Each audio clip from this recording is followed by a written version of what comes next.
Russian hackers just blew a hole in Keir Starmer's defenses, and now sensitive info is leaking out faster than he can plug the gaps. But that's not even the worst of it. Trump's waiting in the wings ready to sink Starmer's EU dreams with one brutal policy move. Meanwhile, world leaders are circling like sharks ready to take a bite out of Britain's global influence. How did we end up with a captain who can't even keep his own ship afloat? Stick around as we expose the full extent of Starmer's crisis and what it means for Britain's future. So Starmer's problems have just hit a whole new level. We're talking about a cybersecurity disaster that's got the labor leader sweating, like never before. That email address he's been using for years. Turns out it was about as secure as a cardboard fought in a tornado. Here's the real shocker. The security services warned Starmer back in 2022 that his inbox was compromised, but did he listen? Nope, he just kept on using it like everything was fine. And now those Russian hackers have struck gold. What did they find? Well, it looks like there were some pretty sensitive details about Ukraine just sitting there. I mean, come on, Starmer. You'd think the leader of the opposition would know better than to leave that kind of info out in the open. And get this. It wasn't just Starmer who got caught out. His shadow defense secretary got hit too. These Russian hackers were having a field day with Labor's top brass, but they didn't stop at just snooping around. They decided to have some fun by sending out fake meeting invites to other Labor bigwigs. Can you imagine the chaos? Labor MPs running around, trying to figure out which meetings were real and which were just Russian pranks. Now Starmer's team is in full panic mode. They're scrambling to figure out exactly what got leaked and how bad the damage is. It's like watching a bunch of kids trying to clean up a massive spill before their parents get home. But this isn't some minor accident. This is national security we're dealing with here. Remember all those whispers about Starmer's secret EU plans? Well, these Russian hackers might have just blown the lid off the whole thing if they got their hands on sensitive Ukraine info. What else did they find?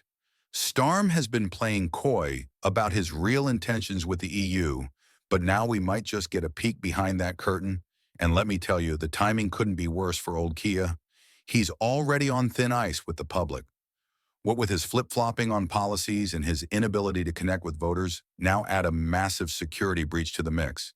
It's like he's trying to speed-run his way to becoming the most unpopular labor leader in history. But here's the thing that really gets me. This isn't just about stares and competence, though. There's plenty of that to go around. This is about the security of our country. If the leader of the opposition can't even keep his own emails safe, how can we trust him to protect the nation? And let's not forget, this is just the tip of the iceberg. Who knows what other scale are lurking in Starmer's digital closet? I bet there are some Labor MPs right now praying that their embarrassing emails don't end up splashed across the front pages just when you thought Starmer couldn't possibly have any more problems. Donald Trump enters the chat and he's got an idea that's giving Starmer nightmares. It's called Canzo, and it might be the thing that sinks Labor's hopes of cozying up to Brussels. Now you might be wondering, why is Starmer sweating about Trump's potential comeback?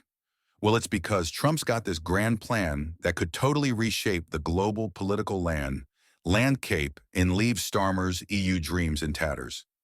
But what does this mean for Britain's future on the global stage? Cook is basically Canada, Australia, New Zealand, and the UK joining forces. It's like the old British Empire got back together, minus the problematic bits. If this alliance becomes a reality, it would be the world's largest country by landmass and the third biggest economy. That's huge. Trump sees KAC as a way for the UK to dodge those pesky EU trade tariffs. With Cook, we could potentially have free trade with three major economies without having to deal with EU red tape. It's like having your cake and eating it too, but the cake is made of money and influence. Meanwhile, poor old Starm is still trying to cozy up to Brussels. He's been going on about how we need to make Brexit work and improve our relationship with the EU. But with Cook on the table, suddenly the EU might not look so appealing anymore. If Trump gets back in the White House and starts pushing for Canuck, it could completely change the UK's position on the global stage. Suddenly we'd have this massive alliance backing us up, giving us way more bargaining power with the EU.